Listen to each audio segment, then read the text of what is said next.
the Egyptian pyramids, just uh, hearing the words, right, instantly brings up these images of just incredible scale, baffling construction, and, well, ancient mystery. Absolutely. We've all seen the pictures. Yeah, marveled at them and wondered, how on earth did a civilization thousands of years ago manage to build these staggering, massive structures?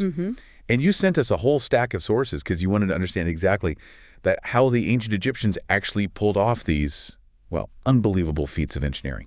And that is absolutely our mission for this deep dive. Using the material you've provided, we're going to unpack the science, the historical accounts, the ongoing controversies, and yeah, the latest discoveries too. Try and get a much clearer picture of this monumental ancient project. Exactly. We'll pull out the most important and, yes, definitely some surprising insights for you along the way.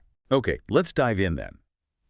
Even today, with all our tech and historical knowledge, the sources make it pretty clear that while we have a lot of well-established facts, some aspects of how these pyramids were built are still, well, they're debated. Right. Strong hypotheses maybe, but not quite settled science. And importantly, the techniques weren't static either, were they?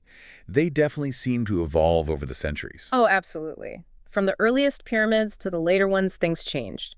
And one of the biggest questions historically, and maybe one of the most surprising things for modern archaeology, is about the workforce. Ah, yes. Who actually built them? For centuries, fueled by accounts from the Greeks written long, long after the fact, the common belief was enslaved people built the pyramids under brutal conditions. Right, the Hollywood image, almost. But the sources show us that modern archaeology paints a dramatically different picture. Yeah, the evidence is really compelling now, especially from places like the workers' cemeteries they discovered back in 1990. So these weren't enslaved people? Doesn't look like it. This was a highly organized workforce. We're talking potentially tens of thousands of skilled laborers who camped right nearby. Okay, so how were they paid? Well, they likely worked for a salary, or maybe it was a form of tax payment, like a civic duty. That's interesting. There's even evidence, according to one source, that foreigners from Canaan were employed for one of the Middle Kingdom pyramids, Amenhotep II's pyramid. So yeah, while you still get some pseudoscientific theories floating around, the archaeological understanding, really strongly supported by the evidence and the sources you sent, points to a well-fed, organized, and skilled workforce. That's a fascinating shift in understanding.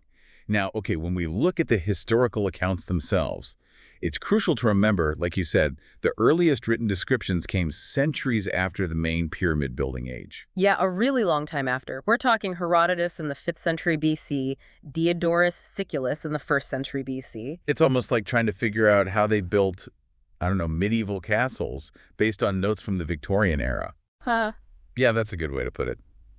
Herodotus, he visited Egypt, and he described the Great Pyramid being built in levels or tiers. And he mentions the workmen using a machine, which people often visualize as the Herodotus machine. Basically, large levers along with short wooden logs to raise the stones tier by tier on these stepped structures. But he wasn't sure how they used them exactly. Right. He seemed uncertain if it was one portable lever they kept moving up or if they used a new one on each level. He also noted something interesting. They finished the upper part first and then worked downwards. Finishing from the top down, that seems counterintuitive. It does, doesn't it? Maybe for the casing stones or finishing touches. Okay. And then Diodorus Siculus, centuries after Herodotus even, what did he say? Well, he also wrote about the construction. He mentions the stone being transported from Arabia, which in his context meant the land between the Nile and the Red Sea. So that confirms quarries across the Nile from Giza. But what's notable is he specifically mentions using earthen ramps because, in his view, lifting machines hadn't been invented yet. He basically dismisses Herodotus's idea. Ramps, okay. But then he was puzzled by something. Yeah, what Diodorus found really astonishing, almost godlike, he said, was that despite building these massive structures surrounded by sand, absolutely no trace remained of the ramps or, the stone dressing work. Where did it all go? His theory was the immense workforce must have just removed them afterwards. He heard this Egyptian claim that the ramps were made of salt and natron and just melted away. Salt ramps. Yeah, he dismissed that one pretty quickly. He also gave this figure of a constant workforce of 360,000 men and said it took 20 years.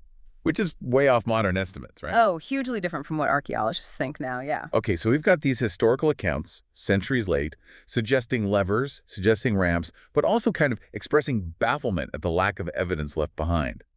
Let's shift to the materials themselves.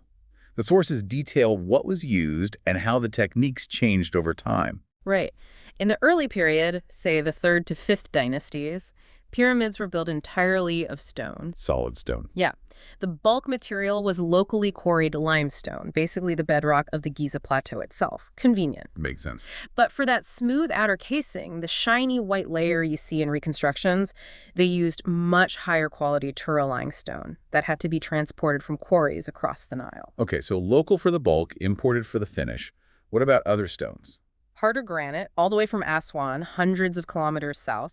That was brought in for really crucial architectural elements, things like portcullis stones, burial chamber roofs and walls, sometimes even the outer casing, like you see on the Pyramid of Menkaure, the smallest of the 3 main Giza pyramids. And there was a big technical development in how they actually laid the stone layers, the courses. Absolutely. Initially, in places like the pyramid at Meidum, they actually sloped the courses inwards, but they pretty quickly learned that just stacking them horizontally was far more stable.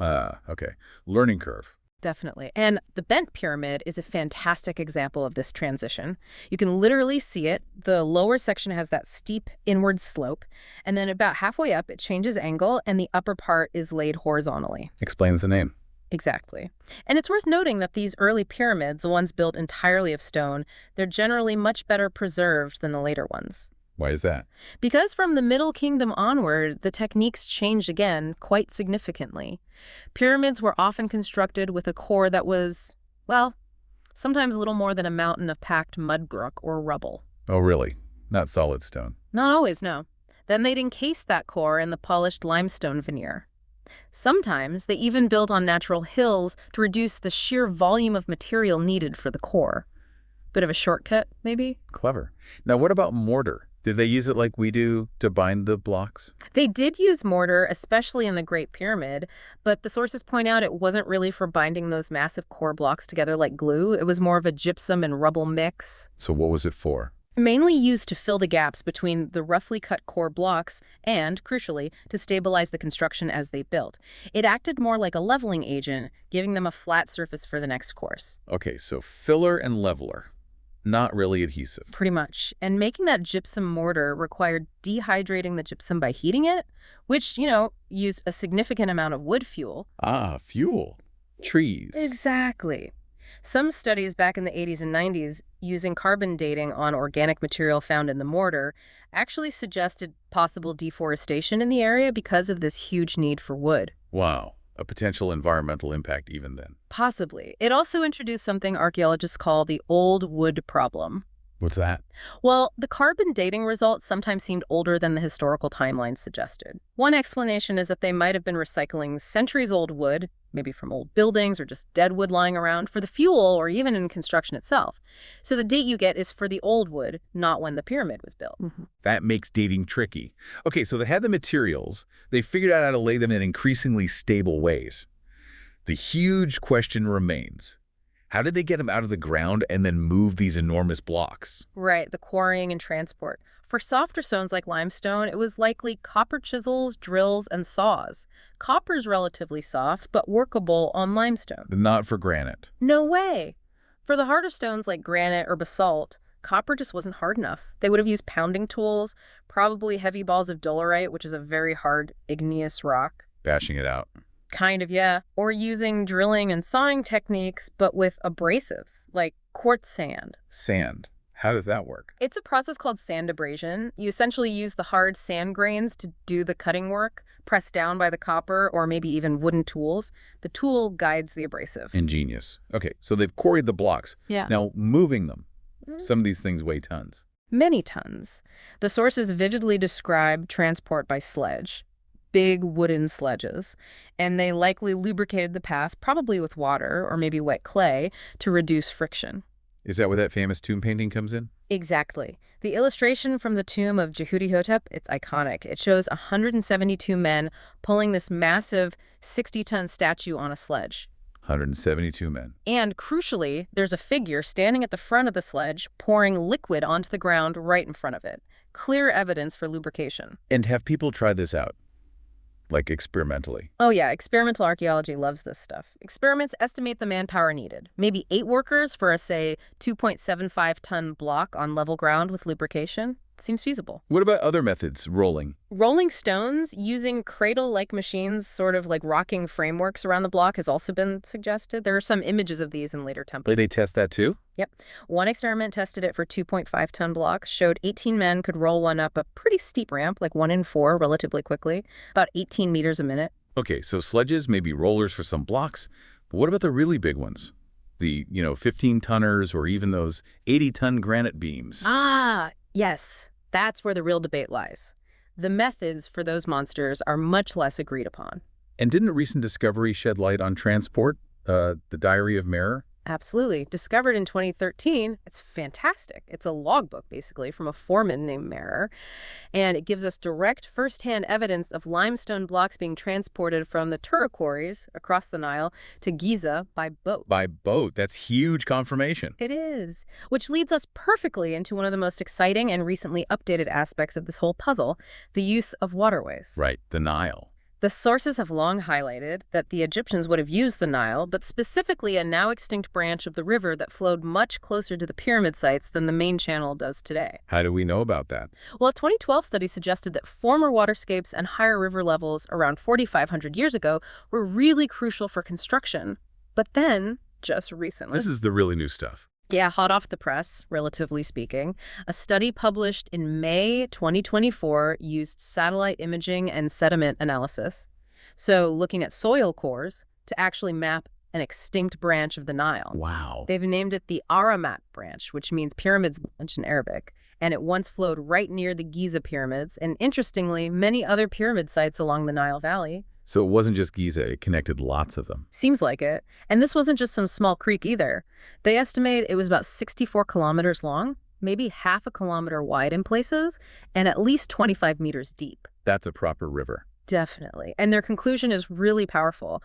This branch was absolutely crucial for transporting the millions of tons of stone and the huge labor force needed to build the pyramids. So the river came right to the construction site, more or less. Much, much closer than it is today. It disappeared over time, likely due to drought and desertification, the Sahara expanding. And there was more evidence in 2024. Yes, separate research using radar satellite imagery actually confirmed segments of this ancient branch buried beneath the sand, again, near pyramid locations. It's like finding ancient infrastructure. That discovery really provides concrete evidence for how they managed the sheer logistics of getting materials from distant quarries like Tura or Aswan right to the building sites. It changes the game for long-distance transport, for sure. Some have even speculated about locks or canals, but there's less direct evidence for that currently. Okay, so waterways solve the long haul. But once the stones were at the site, how do they get them up the pyramid itself, that growing structure? Ramps seem to be the main contender. Ramps are the method most Egyptologists consider the most, well, tenable primary way. But the sources usually stress it was likely an incomplete method, probably needing other techniques to supplement it, especially higher up. Is there archaeological evidence for these ramps? There is, but here's the catch. It's primarily for smaller ramps or causeways, like the ones leading up to the pyramid temples. Not the enormous structures you'd seemingly need for the main construction phases of something like the Great Pyramid. So the evidence doesn't quite match the presumed scale. Exactly, and that discrepancy is why there's so much debate and so many different proposed ramp types. There isn't clear evidence for one single massive method. What about that idea of just one huge straight ramp going up the side? That one's widely discredited now. Oh. Think about it. For the Great Pyramid, it would have needed to be incredibly long, maybe over a mile, to maintain a workable slope. The volume of material needed just for the ramp itself would have rivaled the pyramid. And then you'd have to dismantle it all. Precisely. Plus, there are functional issues with stability and turning corners at the top, and simply no archaeological trace of such a colossal structure. Okay, so straight ramp is out. What are the other ideas? Well, people have proposed zigzagging ramps going up one face, or ramps built using the incomplete pyramid superstructure itself, like built onto the steps. And then there's the idea of spiraling ramps. Spiraling? Like wrapping around the pyramid. Yeah, either externally wrapping around the outside or maybe even internally inside the pyramid structure itself. Internal ramps, we'll come back to that one. What are the issues with external spiral ramps? Each type has challenges. External spiral ramps could potentially cover the building faces as they went up, which would make it really difficult to check the precise geometry and alignment of the pyramid, especially at the higher levels where accuracy is critical. Right, you need to see the corners. Exactly. But regardless of the specific ramp type, it's almost certain they used lubricated sleds on whatever ramps they had. And the speed required. That must have been intense. Oh, mind-boggling. One study mentioned in the sources highlights the astonishing rate needed based on estimated construction timelines for the Great Pyramid. They had to place roughly 1 ton of stone, on average, every 2 to 3 minutes. Every 2-3 minutes. Continuously. Continuously, over years, potentially. Just think about the coordination and the geometric challenge of getting that volume of material up a structure that's constantly narrowing towards the top. Maybe that helps explain things like the sudden slope change on the bent pyramid. Maybe they hit an engineering problem. Maybe. But wasn't there another really significant discovery related to ramps more recently, in 2018? Ah, yes. At the Hatnub Alabaster Quarry, archaeologists found this amazing 4,500-year-old ramp contraption. And crucially, it dates back specifically to Khufu's reign, the builder of the Great Pyramid. So, same time period. What was it? This discovery is key because it provides tangible evidence of a surprisingly advanced lifting mechanism from that exact time. The system involved a central ramp, quite steep, flanked by staircases with numerous post holes dug into the rock alongside them. Post holes? What for? The theory is that ropes were attached to a sled carrying a heavy stone block on the central ramp. These ropes could then be wrapped around wooden posts inserted into those holes. Teams on the stairs could pull on the ropes, using the posts for leverage, almost like a primitive pulley system, but without the wheel. Giving them mechanical advantage. Exactly. It allowed them to pull very heavy stones up steep slopes. The Hatnub ramp was maybe 20% grade or even more. Now, this isn't pyramid building itself, it's quarrying. But it shows the technology existed. Precisely. It demonstrates a sophisticated understanding of mechanics for lifting heavy weights on inclined planes, right from Khufu's time. A system like that could potentially have been adapted for use on the pyramid construction site itself, maybe for steeper sections of ramps. Okay, that's fascinating evidence for ramp technology. Now, complementing ramps, especially maybe for the highest levels, is the idea of levering. Right. The sources mention this method, and it connects directly back to Herodotus' account of machines, and also to the ancient Egyptian irrigation device, the shaduf. The shaduf? Yeah, you still see them used in some places. It's basically a long pole balanced on a support with a bucket on one end and a counterweight on the other. Makes lifting water much easier. It shows they understood leverage and counterweights. So applying that principle to stones.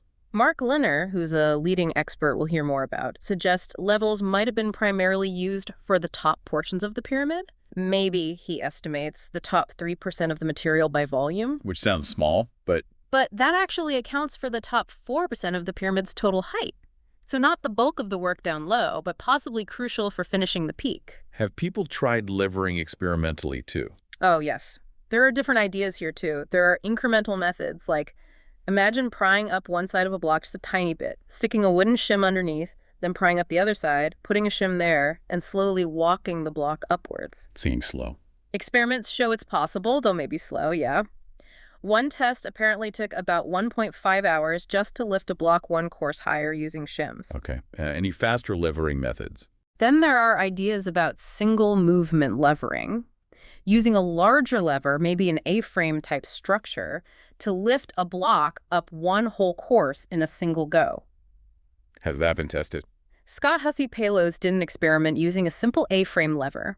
He showed it was possible to lift a block weighing over a ton, 1,100 kilograms, up one course in under a minute. Under a minute. Yeah, and apparently even using materials weaker than what the ancient Egyptians likely had available. So this strongly supports levering as a feasible method, at least for certain blocks, probably used in combination with ramps. Okay, so we're building up a picture, quarrying with sand abrasion, long-distance transport via the Nile branch, maybe boats, then sledges on lubricated ramps, possibly using post-hole systems for leverage, and then levers, especially near the top. A toolkit of techniques, likely. Now, putting all these ideas together, we can look at the actual pyramid building experiments that people have conducted. Trying to replicate it, basically. Yeah, exactly. The sources mention experiments like one by a Japanese team led by Yoshimura, and then there's the very famous NOVA experiment, the TV program, led by Mark Lanner and Roger Hopkins back in 1992. Yes, I think I remember seeing that. That NOVA experiment is a fantastic piece of experimental archaeology, isn't it? It really is. They set out to build just a small section of a pyramid, about 6 meters high, I think, using 405 tons of material, with stones averaging about 2.2 tons each. So pretty representative stones. Yeah, and they completed it in just 3 weeks with a workforce of 44 men. That's surprisingly fast. It seems fast, but remember, it was a tiny fraction of the real thing. They initially used modern iron tools, but did test replicas of ancient copper tools. And how did the copper tools fare? They found they were adequate for quarrying and shaping the limestone, but, and this is but they blunted really quickly and required significantly more manpower just dedicated to constantly resharpening them. The support staff factor again. Exactly. They also learned crucial lessons about the challenges. Transporting the stones on wooden sledges and tracks, even for their small pyramid, was difficult and required large amounts of wood. Which points to needing imported wood. Almost certainly. Likely cedar from Lebanon, which would have been a major logistical undertaking in itself getting all that timber. What else did they learn? Well, while they could place the stones reasonably well, duplicating the incredibly precise, almost invisible jointing you see between the casing stones on the actual pyramids was incredibly difficult, though they felt it was probably possible with enough practice and skill. Practice makes perfect, even in pyramid building. Mm. Okay, let's focus back on the Great Pyramid itself. The scale and organization, that's what truly boggles the mind reading these sources. It really is. Workforce estimates, as we said, vary widely. You see figures from 50,000 down to 30,000 total personnel involved across the whole project. But most archaeologists now tend to agree that the core group directly involved in the heavy lifting, hauling, and setting the blocks on the pyramid itself was perhaps only around 4,000 men at any one time. Only 4,000. Okay. But the total numbers are much higher. So the rest were? Support staff. A vast logistical tale. Scribes keeping records, tool makers and sharpeners, cooks preparing food, doctors, organizers, overseers, quarrymen cutting the stone, ramp builders maintaining the ramps, boatmen transporting materials. It was a massive operation. A mobile city, almost. Pretty much. And the organization was astonishingly sophisticated. Evidence from the workers' tombs shows this clear hierarchy. How were they organized? Into divisions, big crews of maybe 2,000 men, divided into 2 gangs of 1,000. Each gang was then split into 5 files of 200 men. Files. Like tribes. Sorta, yeah, named groups. And finally, these files were broken down into small working groups of about 20 workers, each with their own leader and specific tasks. They even had team names like Friends of Khufu or Drunkards of Menkar. Huh. Seriously, that shows some personality. That level of project management is remarkable for that era. Truly. There was actually a construction management study done by Daniel Mann Johnson Mendenhall, an engineering firm, working with Mark Lanner. They used critical path analysis, a modern project management tool to model the construction. What do they find? Based on their analysis, they estimated an average workforce of about 14,500 people directly and indirectly involved, peaking at maybe 40,000 during busy periods. And using this model, they concluded the Great Pyramid could potentially have been completed in about 10 years. 10 years.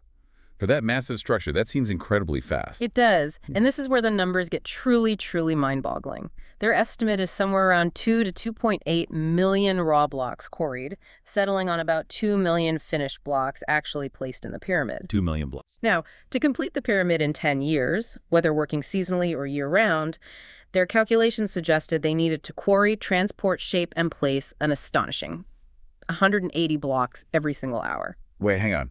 180 blocks an hour. Assuming a 10-hour workday sustained over a decade. That's 3 blocks every minute. 3 blocks a minute placed accurately. I can't even picture that. The constant flow of material, the coordination, the sheer nonstop effort required to feed that machine, manage the workforce, keep that pace. All without pulleys in the modern sense, without wheels used for transport, without iron tools. As Craig Smith, one of the engineers on that study, put it, the logistics are simply staggering. We can model it, but fully grasping how they achieved it is another matter. And yet, despite that insane pace, they achieved incredible accuracy. Astounding accuracy. The base of the Great Pyramid, covering over 13 acres, was leveled to within a fraction of an inch corner to corner. That's accuracy comparable to modern laser leveling. Done with water trenches and sighting rods, presumably. Likely something like that, yeah. Simple tools, incredible precision over a vast area. It's truly astounding. And we're talking about average core blocks of maybe 1.5 tons, which are heavy enough. Right, manageable by small teams with levers and sledges, perhaps. But then you have those granite beams we mentioned earlier, the ones roofing the king's chamber. They weigh up to 80 tons each. 80 tons. Yep. Moving and lifting those specific super heavy elements would have required very specialized solutions, likely different from the methods used for the millions of standard blocks. That's a whole other level of challenge. And we need to put the Great Pyramid in the context of the broader picture, too. It wasn't built in isolation. Not at all. The entire Giza Plateau, the 3 main pyramids, the Sphinx, all the surrounding temples, the boat pits, the causeways, the workers' villages, most of that was built over the reign of just 5 pharaohs in less than 100 years. An incredible century of building just at Giza. And the century before Giza was equally ambitious. That's when you have Djoser's Step Pyramid, the very first one. Then Sneferu, Khufu's father, built 3 massive pyramids. The one at Maitum, the Bent Pyramid, and the Red Pyramid. That's 4 huge pyramids before Giza even got going. Plus other projects. Plus things like the Sad El Kafara Dam, one of the world's oldest large dams, which involved quarrying and moving about 100,000 cubic meters of rock and gravel. The sheer pace, the scale, the complexity of building across multiple massive sites in that relatively short era, it's immense. Okay, before we try to wrap this all up, let's look at one specific, quite detailed hypothesis that tries to tie some of these ideas together. The internal ramp theory. Ah, yes. Proposed by the French architect Jean-Pierre Houdin. He worked with Dassault Systems, the aerospace and software company, using advanced 3D modeling. What's the core idea? His core idea addresses that problem of the missing giant external ramp. He suggests they used a standard external ramp, but only for the lower part of the pyramid, maybe the first 30% of its height. Okay, for the broad base. Exactly. But then for the remaining 70% of the height, they switched to an internal ramp, a ramp that spiraled upwards inside the structure of the pyramid itself, hidden from view. Inside the pyramid, how would that work? Well, it would explain the lack of evidence for massive external ramps reaching the full height, because the stones from that lower external ramp could be dismantled and reused higher up, maybe even fed into the internal ramp system. Clever recycling. But how do you get the stones up an internal ramp and turn corners? He proposes that each segment of the internal ramp, which would follow the outer edges but be maybe 1 block layer inside ends at a temporary open notch left on the edge of the pyramid structure, perhaps about 10 square meters in size. Like little balconies? Kind of, yeah. At these open notches, he suggests smaller cranes or levering devices could have been used to lift and rotate the blocks 90 degrees for the teams of men to then drag them up the next internal ramp segment. Is there any evidence for these notches or ramps? It's intriguing, though not definitive yet. There is a notch visible high up on the Great Pyramid in one of the locations Houdin predicted. And microgravimetry scans done back in 2008 did detect a possible void or spiral structure near one of these potential internal ramp paths. It could be the start of such a ramp. And wasn't there something about a fox? Yes. Famously, a desert fox was once seen apparently exiting the pyramid from that specific notch area, suggesting there might be some kind of internal passage or void leading there. Quirky, but adds to the mystery. Okay, so it's plausible. Does his theory explain anything else? He also connects this internal system to another major puzzle. The grand gallery leading up to the king's chamber. That huge high passage. Right. Houdin suggests it wasn't just a symbolic passage, but functioned as a guide or chute for massive counterbalance weights. These weights, maybe sliding down the gallery's steep floor, could provided the power needed to help lift those 5 incredibly heavy 60-ton granite beams into position over the king's chamber. Using the gallery itself as part of the machinery? Potentially. And his team, using their detailed digital models, is also credited with providing strong evidence that some cracks visible in those huge granite beams actually occurred and were assessed during the original construction, not centuries later due to earthquakes or settling. So it's a really detailed, comprehensive idea trying to solve multiple problems. What are the criticisms? Well, the main one is that it remains a hypothesis. It's incredibly compelling visually, especially with the 3D models, but it's unproven archaeologically. We haven't drilled into the pyramid to confirm a continuous internal ramp exists across multiple pyramids. Understandable caution. Some critics also describe it as maybe far-fetched and horribly complicated, although engineering solutions often are complex. And they point out that it primarily attempts to explain the unique features of the Great Pyramid and might not necessarily apply to the diversity of construction techniques seen across all the other pyramids built over centuries. Fair points.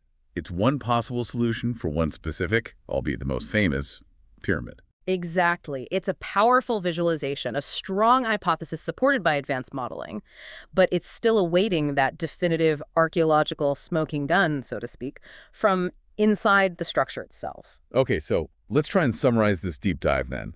We've journeyed from, well, ancient myths and Greek accounts written centuries later, through modern archaeology uncovering workers' villages and quarry systems, to analyzing the materials, the tools, the incredible organization needed, looking at experimental archaeology trying to replicate the methods, and even touching on cutting-edge satellite imagery, revealing lost waterways. And what we see is that while we understand a great deal about the materials, the tools, the scale, the pace, the precise how, especially for moving and lifting the millions of heavy stones, and particularly those truly massive ones, well, that's still debated. It seems almost certain it wasn't just one single trick. Absolutely. It was likely a combination of techniques adapted as needed. We have the ancient accounts providing clues, even if they're late.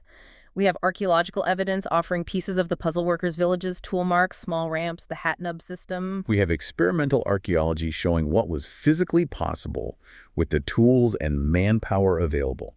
Sledges, levers, maybe rollers. We have compelling, detailed hypotheses like Houdin's internal ramp theory, offering sophisticated potential solutions for specific challenges, like the Great Pyramid's height and heavy beams. And now we have these thrilling recent discoveries, like the Aramat branch of the Nile, confirming the absolutely critical role of water transport over long distances. It connects so many dots. It really does. But piecing all those elements together into the exact operational plan they use day to day, block by block, that's the final enigma. Yeah, it really makes you pause and appreciate the sheer ingenuity, the planning, the organizational power of this ancient civilization. It's basically staggering. So thinking about this complex blend, we've discussed the historical accounts, the archaeological finds, the experiments, the advanced analysis, these surprising new discoveries.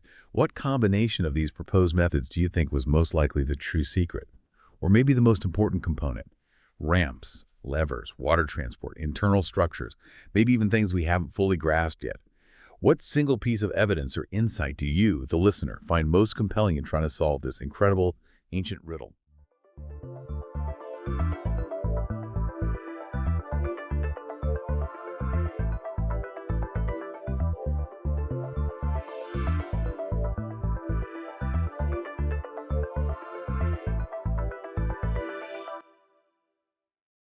When you picture galaxies, what comes to mind? Probably those elegant spirals, maybe the grand ellipticals. Yeah, the classic postcard images. But step outside those perfect shapes for a moment.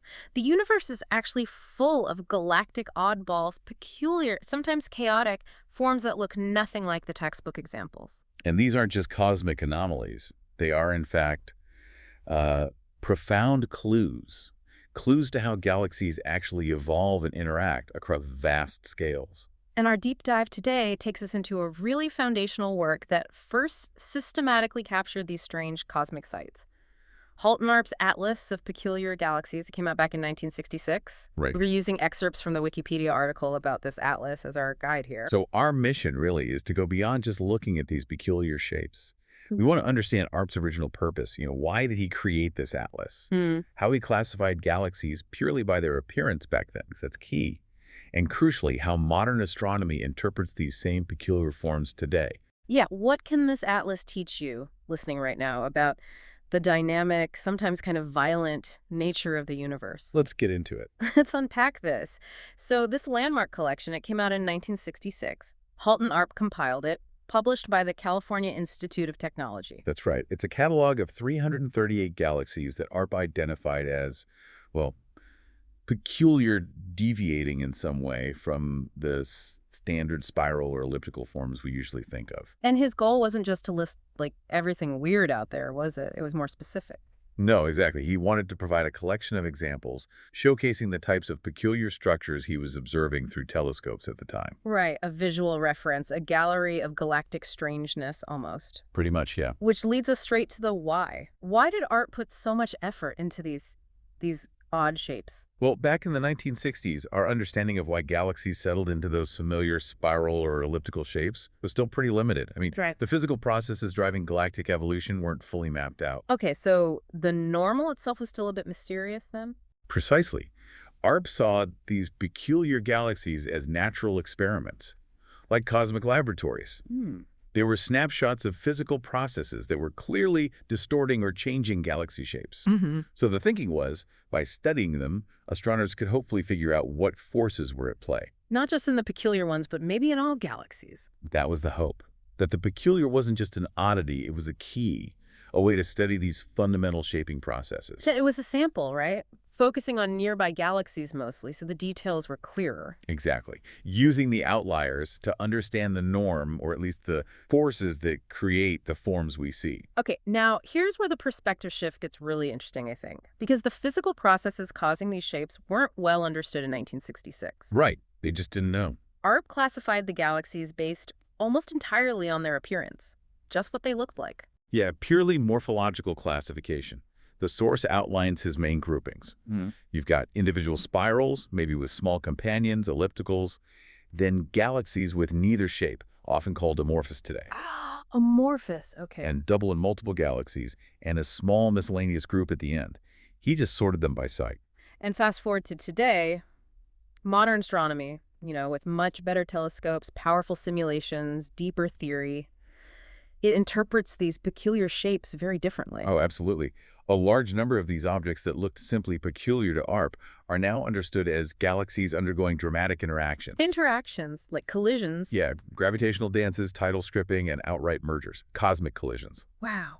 So the odd shapes aren't just born weird. They're often temporary forms that result from these cosmic smash-ups. Exactly. The weird shapes were frequently snapshots of galaxies in the process of tearing each other apart or combining, or maybe the chaotic aftermath. So ARP had some ideas about material being ejected, but the modern view is different. Well, while ARP did speculate about ejections, the overwhelming modern consensus, based on mountains of evidence now, points to gravitational interaction and mergers as the primary drivers behind most of these peculiarities. Okay, let's dig into some of the features ARP highlighted.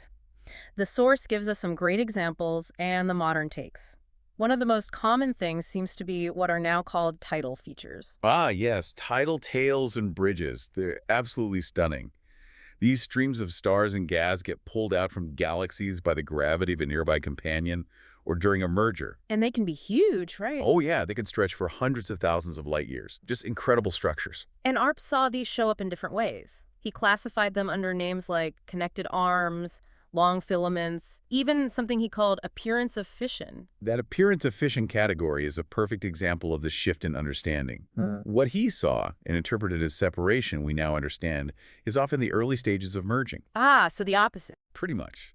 The tidal forces are incredibly strong then, creating those dramatic tails that might look like things are flying apart, but they're actually coming together. Like the famous antenna galaxies, ARP 244, or the mice galaxies, ARP 242. They have those amazing long tails. Exactly those. Classic examples. And M51, the Whirlpool galaxy, that's ARP 85, is another prime one, a big spiral interacting with a smaller galaxy, pulling out a bridge of material and making the spiral arms more prominent. It's like a gravitational tug-of-war. That's a great way to put it. The source lists many in ARP spiral galaxies with companions category that we now recognize as these interacting systems, often showing these tidal features. Things like ARP 87, a colliding pair, or ARP 81, another pair maybe 100 million years after their closest approach. Okay, another really striking feature in many of ARP's peculiar galaxies are these prominent, often unusual dust lanes. Right, dark bands of gas and dust that block the starlight behind them. Now, all spiral galaxies have dust, sure. But in peculiar galaxies, these dust lanes are frequently chaotic, or they lie in really unexpected orientations. Sometimes they completely cut across an elliptical galaxy, which is weird. And the modern interpretation for that. These unusual dust lanes are strong indicators of recent or ongoing galaxy mergers. It makes sense, right? When two galaxies collide, especially if one has a lot of gas and dust. Like a spiral galaxy hitting something else. Yeah, that material gets totally stirred up and can settle into these bizarre configurations within the resulting galaxy or the merger remnant. The source mentions NGC 520, ARP 157, described as an intermediate stage merger. That fits. Exactly. Or Centaurus A, ARP 153, we mentioned it earlier, and NGC 1316, ARP 154. These are ellipticals, but they have these odd dust lanes pointing to a recent messy galactic meal. ARP cataloged these under interior absorption. What about structures like rings or shells? ARP had categories like associated rings and concentric rings. What's the story there? Oh, these are fascinating outcomes of very specific interaction geometries. A really prominent ring structure, like Mayall's object, ARP 148, can form when one galaxy passes almost directly through the disk of another one, like a cosmic bullseye. Whoa! Yeah. This impact sends a density wave outwards through the disk, triggering a burst of star formation in a ring shape. Shells, those are fainter, often nested arcs. They can form from the debris of a smaller galaxy that's been tidally disrupted and basically shredded by a larger one. So again, not static structures, but the ripples or the leftovers from a gravitational event. Precisely. Leftovers from a cosmic collision or fly-through. ARP also identified galaxies with what he called jets. What did that category cover? Well, this category includes some objects with truly powerful phenomena happening right at their core. While some features ARP saw might have been tidal features misidentified, this category also includes galaxies famous for having active galactic nuclei, AGN. Powered by supermassive black holes. Exactly. Like M87, that's ARP 152, and Centaurus A, ARP 153 again. So these are different from tidal tails. Oh, very different. These are radio galaxies launching these collimated beams jets of highly energetic particles moving near the speed of light. They're blasted out from the vicinity of the central supermassive black hole. It's a process tied completely to that central engine, not the large-scale tidal forces pulling stars and gas from the disk. Okay, and then there's that whole big group ARP described as amorphous, the ones that don't fit neatly into spiral or elliptical boxes. Yeah, this is actually the largest category in his atlas. And it's a bit of a grab bag, really, of galaxies heavily shaped by interactions. So lots of mergers in there. Many are merger remnants, yeah. Galaxies that have already combined, but they're still settling down, still look messy. Features like tidal tails, which ARP might have called diffuse filaments or amorphous spiral arms, are common here. But sometimes it's just a generally messy, irregular shape. The source also mentions irregular clumps. What are those? Well, they can be a few different things. They could be nearby dwarf irregular galaxies, which inherently lack structure anyway, like NGC 1569, ARP 210, or they could be small groups of galaxies that just appear as one larger, lumpy object because they're close together on the sky, maybe overlapping visually. The ARP 261 group is an example of that. Gotcha. And some in this category, like ARP 220 or ARP 226, the Atoms for Peace galaxy, are classic merger remnants, still showing distorted shapes long after the main collision. ARP 220 is also famous for being an ultraluminous infrared galaxy, fueled by intense star formation triggered by the merger. And speaking of multiple galaxies, ARP's double and multiple galaxies category seems to really hammer home the interaction theme. Absolutely. While, some pairs or grooves might just be gravitationally bound without being badly distorted, ARP definitely focused on those showing clear signs of influence. Like his connected arms category. Exactly. That clearly captured tidal bridges between galaxies. And his interacting galaxies were those pairs where the galaxies were still kind of distinct, but visibly distorted by each other's gravity, like the ARP 276 pair. And Stephan's quintet, ARP 319, found in his groups category, is probably the most famous example of multiple galaxies, several of which are actively interacting and ripping material off each other. It's quite a dramatic scene. Yeah, this is all incredible stuff, seeing how these peculiar shapes really tell the story of cosmic dynamics. But here's a practical question for you listening. Can you actually go out and see any of these peculiar galaxies yourself? Yeah, absolutely can, which is pretty cool. Maynard Pittendray compiled a list specifically for amateur astronomers, highlighting the brightest ARP galaxies. Oh, nice. Yeah, ones that are visible visually with reasonably sized telescopes, without needing special photographic techniques. That's fantastic. So you can actually look up ARP's atlas, see the picture, maybe read his description, then go out and try to spot these same objects he cataloged all those years ago? Exactly. It's a direct link back to the atlas in his work. And the list includes many we've actually talked about today. M101, that's ARP 26, M77, ARP 37, M90, ARP 76, the Whirlpool M51, ARP 85, the Jet Galaxy M87, ARP 152, the starburst galaxy M82 ARP 337, and even the antenna galaxies, ARP 244. Wow, quite a few famous ones are ARP objects. They are. Looking at them yourself, even if it's just a faint smudge through an eyepiece, really helps reinforce the idea that these are real dynamic objects out there undergoing these incredible processes. So, summing this all up then, Haltenark's Atlas of Peculiar Galaxies from 1966 was a critical step. It provided astronomers with this focused collection of strange galactic shapes, really bringing them to attention. And while Erb classified them based purely on what he could see, without knowing the full physical story behind them, that very catalog prompted generations of astronomers to ask why. Why do these shapes exist? And that led directly to our modern understanding. Right. And the key takeaway, really, from this deep dive into the source material, most of these peculiarities aren't static fundamental forms. They are the visible consequences of gravity in action on a truly grand-scale galaxy interactions, tidal forces, mergers. Yeah, it turns what once seemed like baffling outliers into predictable outcomes of cosmic evolution. Complex outcomes, sure, but understandable. The strangeness largely dissolves when you understand the dynamics at play. Okay, so thinking about how drastically galaxy shapes can be altered through these gravitational interactions and mergers, here's something for you to consider. Given our own Milky Way is part of a gravitational group, the local group, and we know it's headed for a future collision, a merger, with the Andromeda Galaxy. And the big one. What does this dynamic view of peculiar galaxies, all these shapes ARP cataloged, suggest about the eventual shape and nature of our own cosmic home, billions of years down the line? What might we look like after that?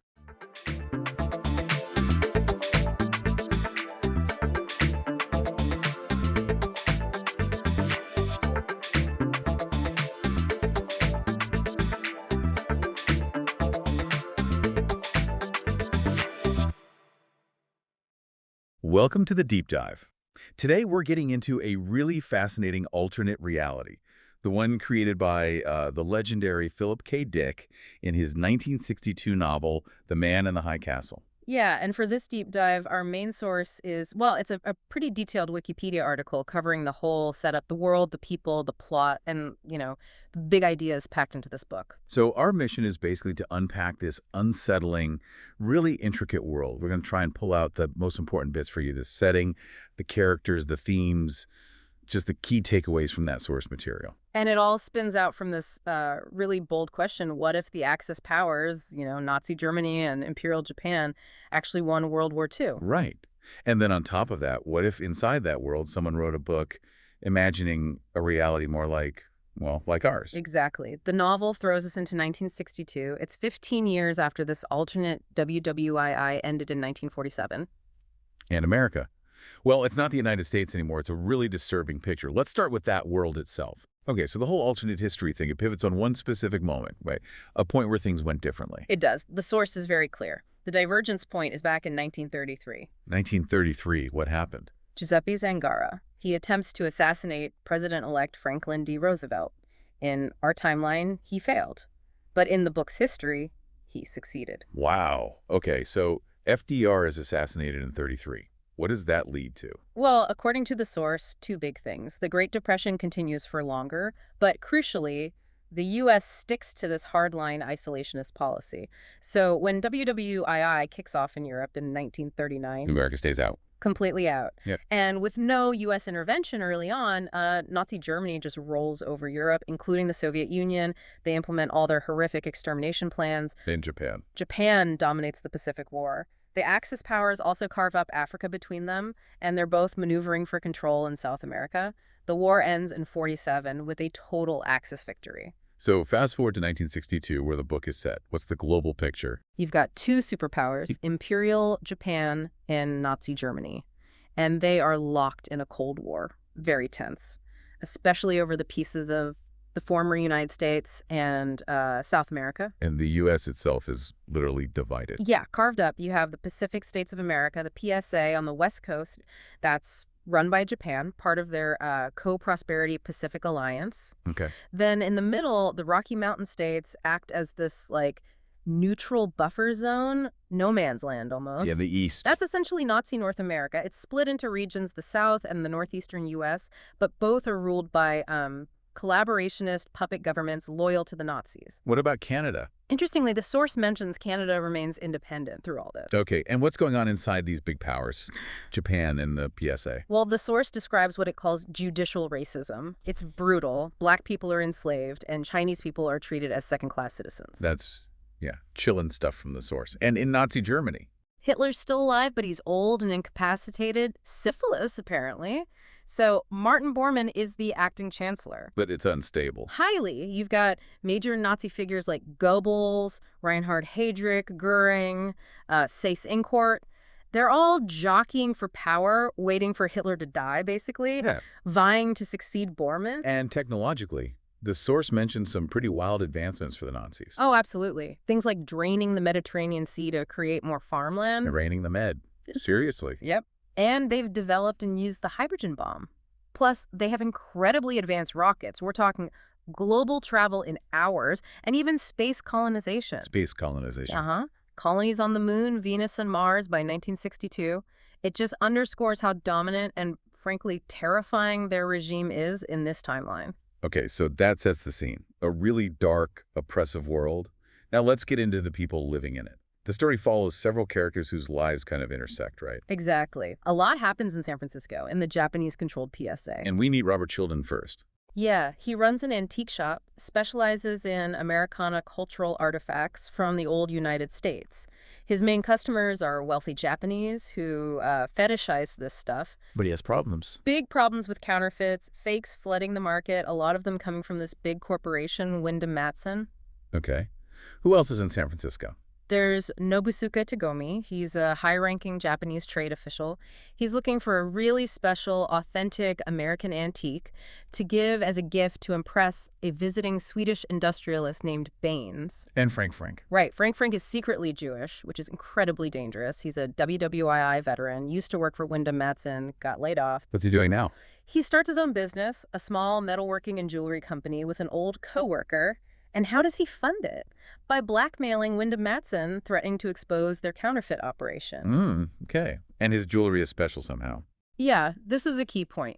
His handcrafted jewelry is seen by some characters, particularly Japanese ones, as possessing wu. It's this sense of spiritual vitality or authenticity. It actually has a tangible effect on people. Interesting. Okay, so that's SF. What about the Rocky Mountain states, the buffer zone? There we meet Juliana Frank. She's Frank's ex-wife living in Cannon City, Colorado. She's a judo instructor. And she meets someone. Yeah, she gets involved with Joe Cinadella. He's presented as an Italian truck driver, an ex-soldier. They become lovers. So these separate lives start to connect. They do. Tagomi meets with Baines, the Swede, but Baines keeps delaying things. He says he's waiting for a third person coming from Japan. It's all very mysterious. And then big news from Germany. Yes, word comes through that Martin Bormann, the acting chancellor, has suddenly died, and Joseph Goebbels has taken over as the new chancellor of Nazi Germany. Which probably raises the tension everywhere. Absolutely. Meanwhile, back in SF, Chilton, the antique dealer, takes some of Frank Frank's new jewelry on consignment, hoping it might appeal to his Japanese clients. And does it? Oh, yeah. A sophisticated Japanese client has this powerful reaction, recognizing the wu, the spiritual quality, in the piece. It really surprises Chilton. While this is happening, Juliana and Joe were traveling. They're on the road, but Joe suddenly decides they need to detour to Cheyenne, Wyoming. Why? He wants to find Hawthorne Abenson. The author of The Grasshopper Lies Heavy. Exactly. The author of that controversial alternate history book we mentioned, the one banned by the Nazis but allowed by the Japanese. Abenson is supposedly living in this heavily guarded fortress called the High Castle. Okay, the plot thickens. What about Baines, the Swede? Well, Baines finally has his meeting with his Japanese contact. And the big reveal, Baines isn't Swedish at all. He's Rudolf Wagner, a high-ranking defector from the Abwehr, Nazi military intelligence. The defector? What's he doing? He's delivering a critical warning to the Japanese general he's meeting. He tells him about Operation Dandelion. Operation Dandelion? Adolf secret plan, a massive surprise nuclear attack on the Japanese home islands. Whoa, okay, so high stakes. Extremely high. And just as Wegener is delivering this warning, 2 SD agents, Nazi secret police, show up to arrest him. And then? This is where Tagomi, the trade official, gets drawn in. Completely unexpectedly, he pulls out this antique American Colt .45 he happened to have, and he shoots and kills both SD agents to protect Wegener. Just like that? The quiet official. Just like that. It's a shocking moment. Wegener manages to escape and flies back towards Germany. He finds out later that Reinhard Heydrich, who actually opposed Operation Dandelion, has launched a coup against Goebbels. So, chaos in the Nazi leadership. What about Frank back in SF? His luck runs out, the police discover he's Jewish, and he gets arrested. And Tagomi, after the shooting. He's deeply shaken by the violence. He goes back to Children's Shop, maybe thinking about the pistol, but instead he feels drawn to Frank's jewelry that Childen has. He senses that woo, that spiritual energy. And he buys it. He buys a piece. And holding it triggers this intense, almost mystical experience. He momentarily sees a different San Francisco. One with an Embarcadero freeway he's never seen before. A world where white people aren't subservient to Japanese people. It's like a glimpse into, well, maybe our reality. A glimpse of another timeline. Exactly. And this affects him profoundly. Later, when the German consul demands Frank's extradition to Nazi territory, which would mean certain death, Tagomi, despite never having met Frank, refuses to sign the extradition papers. He uses his influence and effectively saves Frank's life. Wow. Okay. What's happening with Juliana and Joe? Juliana starts to realize things about Joe aren't adding up. She figures out he's not just a truck driver. He's actually a Swiss Nazi assassin. An assassin? Sent to kill who? Abendsen, the author. Joe reveals his mission, and Juliana ends up killing him in self-defense. So she kills him and then decides. She decides she has to continue the journey herself to warn Abendsen that the Nazis are trying to kill him. Does she find him in his high castle? She finds him, yes. But he's not in some fortress anymore. He lives in a pretty normal house. He tells her he abandoned the whole high castle persona after having a change of heart, realizing the threat wasn't what it seemed. And he tells her about writing the book. He does. He reveals the secret behind The Grasshopper Lies Heavy. He tells Juliana he used the I Ching. The Chinese divination text? Yeah. He used it to make plot decisions, essentially letting chance and the patterns of the hexagrams guide the story. So the book wasn't entirely planned out by him? Not in a conventional way. And this leads Juliana to her final huge realization. She concludes that Abendsen's book, guided by the I Ching, wasn't just fiction. It was a way for truth, with a capital T, to reveal the inner truth. Which is? That in the real reality, the deeper truth beneath their world, Imperial Japan and Nazi Germany actually lost World War II back in 1945. Mind blown. Okay, let's talk more about that book within the book, The Grasshopper Lies Heavy. It's obviously super important. Absolutely central. It's this piece of fiction that everyone in the main novel seems to be reading or talking about. And it's Hawthorne Abendsen's alternate history, imagining the Allies won WWII. Right. We mentioned it's banned by the Nazis, but you can buy it and read it openly in the Japanese Pacific states. The title, the source suggests it comes from the Bible, Ecclesiastes. The grasshopper shall be a burden. A bit cryptic. So what happens in Grasshopper's version of history? How does it differ from ours? Well, it starts like the main novel's divergence, but differently. FDR survives the 1933 assassination attempt, just like in our world.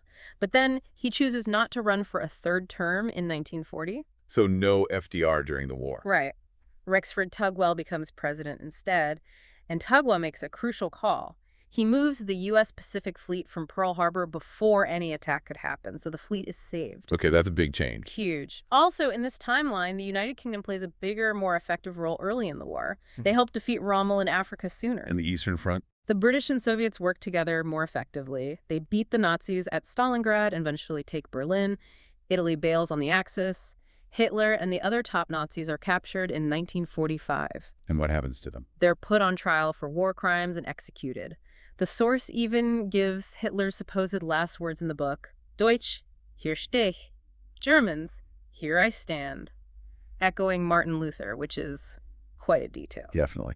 So what's the post-war world like in Grasshopper? Is it like a perfect utopia? Well, President Tugwell launches this massive global recovery program, kind of a worldwide New Deal. He funds rebuilding, especially in places like China. They use new tech, like TV, to educate people in developing nations, build factories. The U.S. seems pretty peaceful and prosperous, and the Soviet Union eventually just dissolves. That's pretty good compared to the main novel's world. Yeah. But there's a catch, isn't there? There is. About 10 years after the war, the British Empire, still led by Churchill in this version, becomes really militaristic and aggressively anti-American. Yeah. They even set up concentration camps in India for Chinese people they consider disloyal. So it leads to another conflict. It does. A new Cold War, this time between the UK and the US, and eventually it turns into a hot war. And here's the twist in Avinson's book. The British Empire wins that war. Wow. So even the good outcome isn't our outcome.